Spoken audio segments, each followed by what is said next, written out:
Dear student, BCom third year के लिए मैं जो आपको चैप्टर शुरू करा रखा है ग्रामीण विकास, उसी टॉपिक में मैं नया टॉपिक स्टार्ट करा रही हूँ। ग्रामीण विकास का क्षेत्र, स्कोप ऑफ रूरल डेवलपमेंट।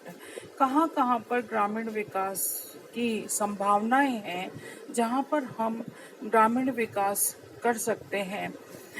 कृषि एवं सहायक क्रियाएं, जैसा कि हमने अभी पुराने लेक्चर्स में देखा कि ग्रामीण क्षेत्र में कृषि और उससे संबंधित जो उद्योग धंधे हैं, प्रत्यक्ष अप्रत्यक्ष रूप से कृषि बहुत ही महत्वपूर्ण होती है, इसलिए कृषि पर अधिक बल दिया जाना चाहिए।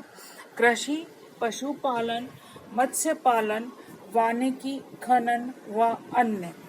तो कहा जा सकता है कि ग्रामीण अर्थव्यवस्था, हमारे देश की अर्थव्यवस्था पर कृषि एवं सहायक क्रियाएं बहुत ज़्यादा आधारित होती हैं। देश की राष्ट्रीय आय का 38% कृषि एवं कृषि जन्य उद्योगों से प्राप्त होता है।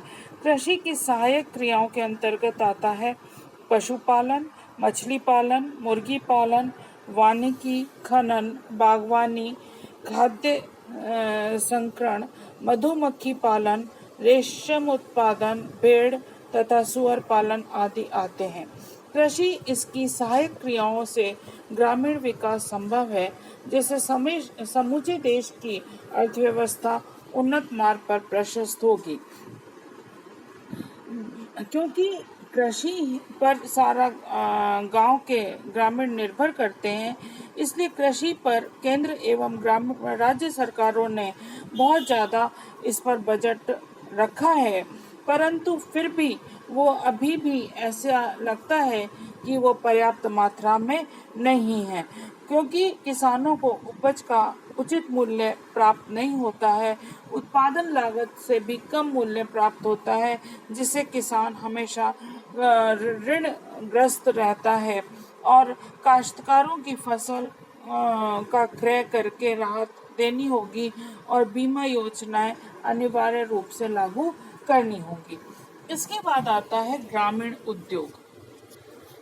ग्रामीण उद्योग भी ग्रामीण क्षेत्र के विकास के लिए बहुत महत्वपूर्ण क्षेत्र है, क्योंकि ग्रामीण क्षेत्र में जो लघु कुटीर उद्योग हैं उनका विकास किया जाना चाहिए और उसके लिए विपणन प्रणाली भी इस प्रकार की हो जिससे कि जो लघु कुटीर उद्योग व्यवसायी हैं उनको अधिक से अधिक लाभ प्राप्त हो सके, चाहे वो खादी एवं हथकरघा हो, शिल्पकला, बर्तन बनाना, गुड़ या खांडसारी, तेल, ढाणी, बढ़ईगिरी, औजार एवं उपकरण एवं अन्य ग्रामीण उद्योग।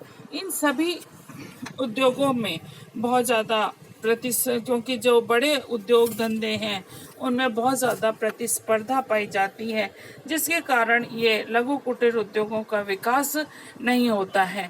इसलिए लघु कुटीर उद्योगों को विकसित करने के लिए उनको उचित मूल्य प्राप्त हो, इसके लिए बड़े उद्योगों में उनको बाध्य करना पड़ेगा कि वो ऐसे उद्योगों की स्थापना बड़े उद्योग वाले नहीं करें, जिससे कि इनको प्रोत्साहन मिल सके। इसके बाद आता है सामाजिक सेवाएं।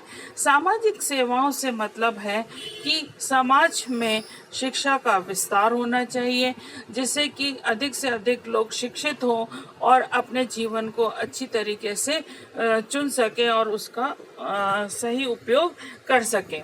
चिकित्सा एवं स्वास्थ्य सेवाएं, चिकित्सा एवं स्वास्थ्य सेवाओं का विकास होना चाहिए, जन आपूर्ति होनी चाहिए और आवास सभी को मिले, जैसे कि प्रधानमंत्री आवास योजनाओं के द्वारा ग्रामीण निवासियों को आवास प्रदान किए जाते हैं।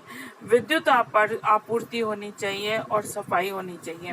जैसा कि मैंने आपको पिछले लेक्चर में भी बताया था कि ग्रामीण क्षेत्रों में सफाई की बहुत ही कमी पाई जाती है, ड्रेनेज सिस्टम नहीं होता है, जिससे बीमारियां बहुत अधिक फैलती हैं।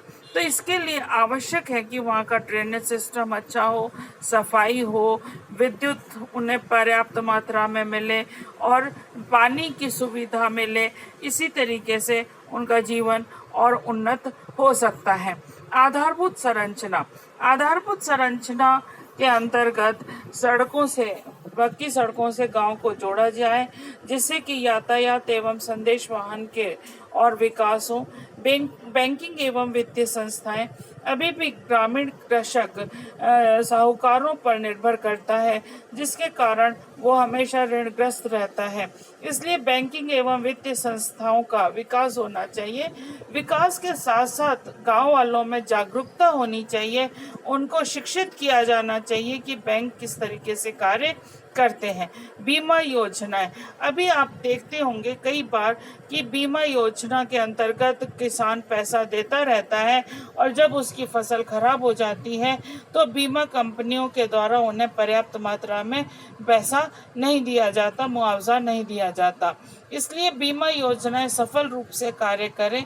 सहकारी संस्थाएं, सहकारी संस्थाओं के द्वारा उन्हें बीज, खाद, औजार, ये सारे अल्पकालीन और मध्यम कालीन ऋण दिए जाएं, जिससे और विपणन की जो प्रणाली है उसमें भी सहकारी संस्थाएं बहुत अधिक मदद कर सकती हैं।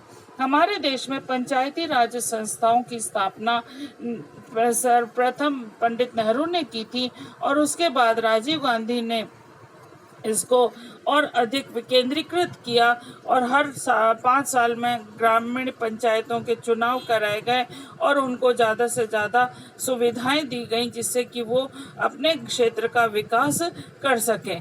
चमड़ा उद्योग भी लघु कुटीर उद्योग का एक बहुत ही महत्वपूर्ण उद्योग है, जिसको विकसित करके हम इसका ग्रामीण विकास कर सकते हैं।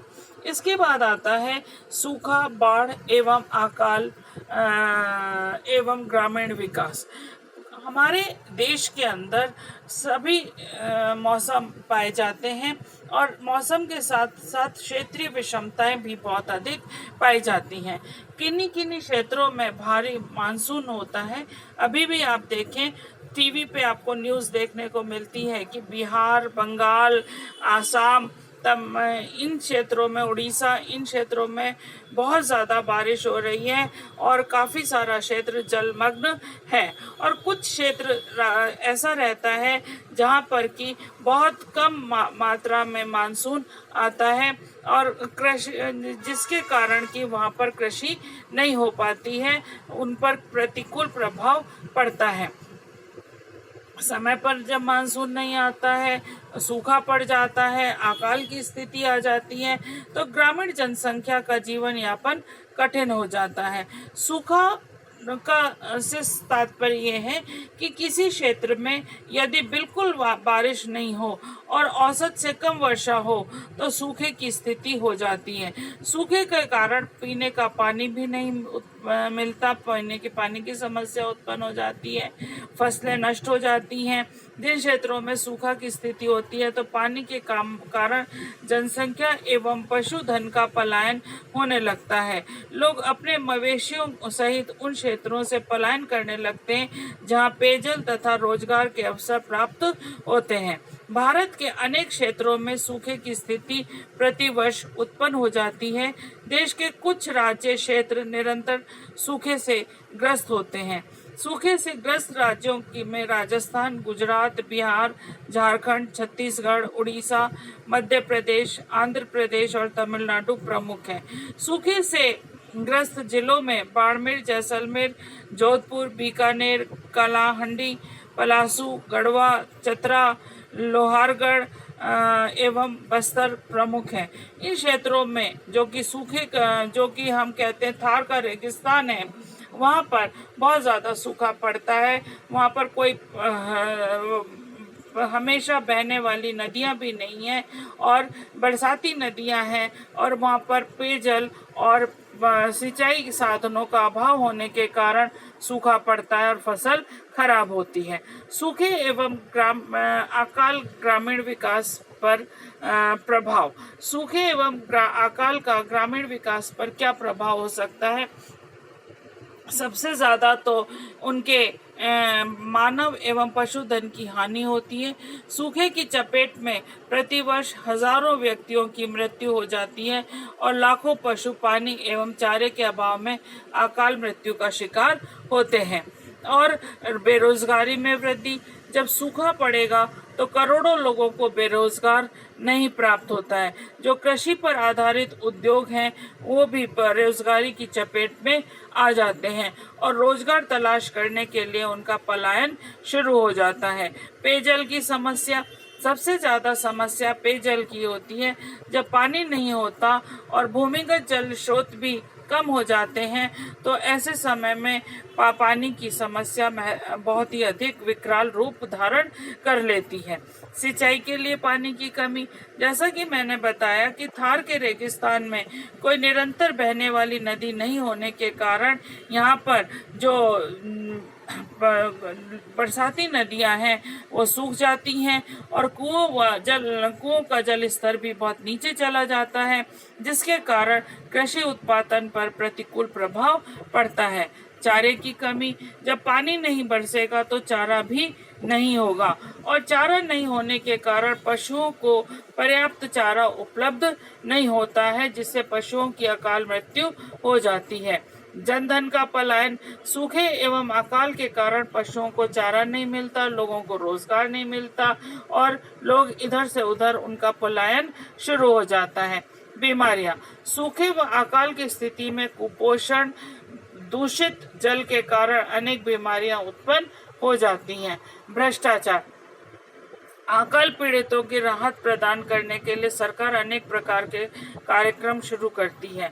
इन कार्यक्रम के संचालन एवं क्रियान्वयन में जो सरकारी कर्मचारी, अधिकारी, जनप्रतिनिधि वित्तीय साधनों का दुरुपयोग करते हैं और भ्रष्टाचार के कारण सही लोगों को पूरी राहत सामग्री उपलब्ध नहीं होती है। ये हमारे देश की एक महत्वपूर्ण समस्या है कि जो सुविधा सरकार के द्वारा दी जाती है वो संबंधित व्यक्ति तक नहीं पहुंचती है और बीच में ही जो लोग इसको क्रियान्वित करते हैं वो इसका पैसा भ्रष्ट तरीके से अपने पास रख लेते हैं।